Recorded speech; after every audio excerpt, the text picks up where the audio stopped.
अस्सलाम वालेकुम, मैं हूं साजिद हसन। आप मेरा यूट्यूब चैनल देख रहे हैं। खोदा पहाड़ निकला चूहा, वो भी मरा हुआ। पाकिस्तानी टीम के अंदर हम लोग सोच रहे थे कि बहुत बड़ी तब्दीली होगी।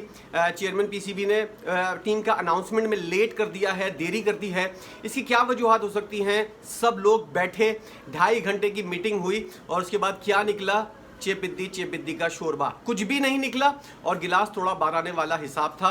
वही टीम अनाउंस हुई जो बताई गई थी और 2 हफ्ते पहले, जिसका मैंने आप लोगों को बताया था। अगर आप रेगुलर व्यूवर्स हैं तो आप लोगों को अंदाजा होगा कि 2 हफ्ते पहले यही टीम मैंने बता दी थी। अब इतना लेट करने के बाद और पूरी दुनिया के अंदर लानते समेटने के बाद, पूरे पाकिस्तान से आप बातें सुनने के बाद जो है टीम का अनाउंसमेंट कर रहे हो, वही जो आज से 1 महीना पहले डिसाइड हो चुका था।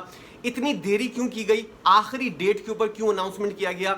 ये सारी जहालत जो है ये सिर्फ पाकिस्तान के अंदर पाई जाती है, पाकिस्तान क्रिकेट बोर्ड के अंदर पाई जाती है, कहीं और पाई नहीं जाती। अब आपने देखा कि हारिस रऊफ को टीम के अंदर शामिल करने के लिए एक मैच खिलाए बगैर 4 महीने से वो अनफिट है और उसके बाद उसने कोई मैच नहीं खेला है।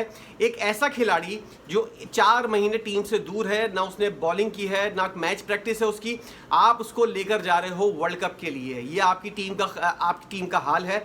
आपके पास कोई टैलेंट नहीं है, आपके पास किसी किस्म का कोई नया टैलेंट जो है वो इतने ज़्यादा अच्छे उससे ज़्यादा बासलाहियत खिलाड़ी मौजूद हैं, लेकिन क्या है, सिफारशी खिलाड़ी को और एक बड़े नाम के, सो कॉल्ड बड़े नाम के लिए जो है आप उसको अपने टीम के अंदर शामिल कर रहे हो, तजर्बे की बुनियाद के ऊपर शामिल कर रहे हो। ये कैसा मनहूस तजर्बा है जिसकी वजह से पाकिस्तानी टीम जो है हमेशा हारती है। यही जाहिल तजर्बेकार बॉलर थे जिन्होंने एशिया कप के अंदर और वर्ल्ड कप के अंदर पूरी टीम की नैया को डुबोया, पूरे पाकिस्तान से लानत समेटी, और उसके बाद अब आप इन्हीं के लिए जो है टीम को लेट भी कर रहे हो और उसके बाद जो है कोई उसूल जो है उसके खिलाफ वर्जी करते हुए। इसीलिए तो चेयरमैन पीसीबी ने ये वाली बात कही थी कि आपने तमाम उसूल तोड़ दिए हैं, कोई उसूल जो है उसको नहीं अपनाया गया और जो एसओपी होती है उसको भी नहीं आजमाया गया एक खिलाड़ी के लिए। और उसके बाद जो है आपने क्या किया, उसका अनाउंसमेंट कर दिया। वही हुआ जो आप लोग चाह रहे थे। अब अब्बास आफरीदी और अगर हारिस रऊफ की बात की जाए, बहुत ज़्यादा फ़र्क है। अब्बास आफरीदी शाहीन शाह के बाद ज़्यादा विकेट टेकर है, सबसे ज़्यादा विकेटें उसने 11 विकेटें ली हैं, लेकिन आप उसको दूध की मक्खी की तरह बाहर निकालोगे।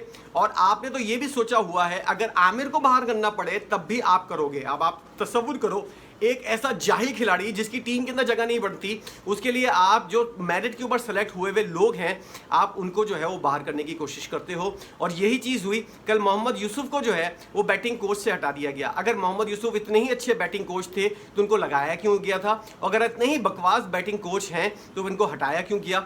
ये वाली चीज़ जो है ये सामने नहीं आ सकी है। अब बैटिंग कोच कौन है? बैटिंग कोच को है गैरी क्रिस्टन है, और मोहम्मद यूसुफ को जो है वो दूध की मक्खी की तरह बाहर निकाल कर फेंक दिया गया है। एक अच्छा फैसला है, ये चीज़ पहले हो जानी चाहिए थी। जितने भी लोग पीसीबी के अंदर आते हैं, साबिक खिलाड़ी आते हैं, वो सारे सिर्फ हनीमून पीरियड के लिए, गैर मुल्की दौरों के लिए आते हैं। उनके पास किसी किस्म की कोई चीज़ नहीं है सिखाने के लिए। मैं आपको ये वाली बात बहुत पहले बता चुका हूं कि ज़रूरी नहीं है कोई अच्छा खिलाड़ी हो तो वो अच्छा कोच भी साबित हो सके और वो अपने बच्चे को भी वैसे ही तरबियत दे सके। हर किसी का टैलेंट अलग अलग होता है। कोई एक ख़ानदान के अंदर निकल आता है जो टैलेंटेड होता है, ज़रूरी नहीं है कि पूरा ख़ानदान जो है वो टैलेंट से भरा हुआ हो। यही चीज़ जो है वो कोचिंग के हिसाब से आती है। अगर कोई अच्छा बैट्समैन है, ज़रूरी नहीं उसके अंदर जितने भी लोग जो हैं, जितने भी खिलाड़ी हों, वो उसी के जैसे परफॉर्म करें। हर किसी के अंदर ऐसी सलाहियत नहीं होती और हर किसी के अंदर कोच बनने की भी सलाहियत नहीं होती है, ना ही किसी को समझाने की सलाहियत होती है। समझाना जो है ये भी एक बहुत बड़ी सलाहियत होती है। टीचिंग का काम जो है ये कोई आम काम नहीं होता। कोचिंग का काम जो है ये कोई आम काम नहीं होता। इसीलिए हम कहते हैं कि ज़रूरी नहीं है कोई अच्छा बासलाहियत खिलाड़ी बैटर हो या फिर बॉलर हो वो अच्छा कोच हो सके। पाकिस्तान के अंदर यही रीत है। हमने आजमा के देख लिया है, हमने इतनी दफ़ा आजमाया है, लेकिन हम लोगों को अंदाज़ा हो गया है कि पाकिस्तान के जो सो कॉल्ड सुपरस्टार रह चुके हैं माजी के अंदर, वो लोग जो हैं वो अच्छे कोच साबित नहीं हो सकते। इसलिए ये चैप्टर अब क्लोज़ कर देना चाहिए, लेकिन ये चैप्टर हमेशा खुला रहेगा क्योंकि इससे जो है गैर मुल्की दौरे और TADA जो है वो हासिल किया जा सकता है। इसलिए अब उस 2.5 घंटे की मीटिंग के अंदर क्या हुआ, सिर्फ ये वाली बात डिसाइड हुई, 15 रुकनी खिलाड़ी तो यही जाएंगे, किसी का बाप इसके अंदर कोई तब्दीली नहीं कर सकता। लेकिन मोहम्मद यूसुफ जो है वो बैटिंग कोच नहीं होंगे। मोहम्मद यूसुफ का स्टाइल जो है और जो उनकी जो जिसे कहते हैं कि उनकी जो काबिलियत है वो टेस्ट और वनडे के अंदर थी, खास तौर पर टेस्ट के अंदर थी। अब T20 फॉर्मेट के अंदर मोहम्मद यूसुफ क्या सिखाएगा इन लोगों को, मुझे ये वाली बात भी समझ में नहीं आई।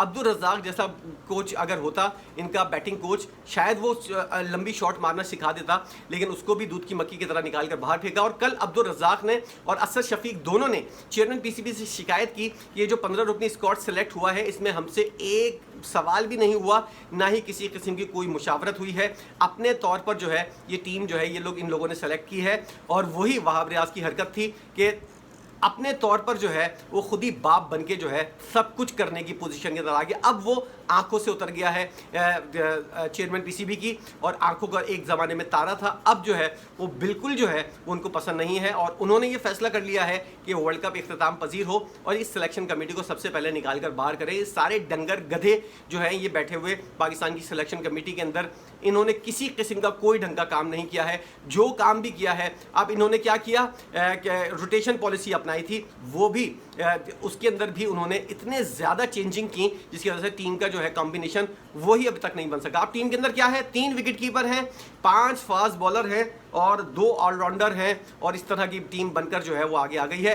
क्या जिम्मेदारी बनती है अब जो सो कॉल्ड पाकिस्तान के स्टार्स हैं, मोहम्मद रिजवान, बाबर आजम और शाहीन शाह अफरीदी, इन लोगों की जिम्मेदारी होती है कि अब ये इंग्लैंड के खिलाफ T20 सीरीज़ भी जितवाएं, वर्ल्ड कप भी जितवाएं। क्योंकि आप लोग अगर अपने आप को शाहीन कहते हो, किंग कहते हो और अपने आप को बहुत बड़ा क्रिकेटर कहते हो, तो तुम लोगों की जिम्मेदारी है कि बड़े इवेंट के अंदर आकर अपनी परफॉर्मेंस दिखाओ और अपनी परफॉर्मेंस से पाकिस्तानी टीम को जितवाओ। इन्होंने हमेशा हगा है, जब भी पाकिस्तानी टीम को ज़रूरत पड़ी है।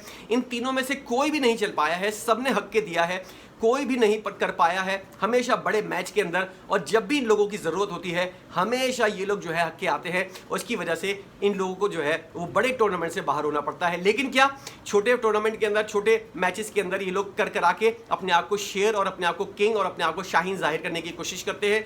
और इनसे बड़े चंपू इनके जो फैन फॉलोइंग है, ये देखे बगैर कि इन्होंने कौन सा मैच जितवाया है, कौन सा बड़ा टूर्नामेंट जितवाया है, इनके पीछे लगे रहते हैं। और अब इनके ऊपर एक बेहतरीन वाला इनका इम्तिहान है, इंग्लैंड की सीरीज़ है और T20 वर्ल्ड कप है। अगर ये इतने बड़े शेर हैं, इतने बड़े शाहीन हैं ये तीनों, तो इन लोगों की जिम्मेदारी है सारे मैचेस खेलें, बेशक सारे मैचेस खेलो, सबको निकाल दो, तुम तीनों खेलो और उसके बाद जो है परफॉर्म करके दिखाओ। अगर नहीं है तो हम यहाँ बैठे हैं तुम लोगों का पोस्टमार्टम करने के लिए।